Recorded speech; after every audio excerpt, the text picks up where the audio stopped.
The Aircode 8 error on a coffee machine typically indicates that the device has been unplugged or has experienced a power surge, preventing it from functioning. This issue may be resolved by simply unplugging and replugging the brewer. Common causes of the Aircode 8 error include interrupted power supply due to a power surge or an unplugged power cord. To fix the issue, try unplugging the coffee machine from the power socket, waiting at least 2 minutes, and then plugging it back in. This may cause the error to disappear. If this step is unsuccessful, resetting the coffee machine may be necessary. To do this, unplug the device from the power source, remove the water reservoir, and wait at least 10 minutes before replugging the machine.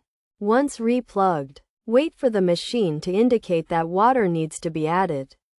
Then replace the reservoir. After the indicator stops, open and close the K-cup chamber to complete the process.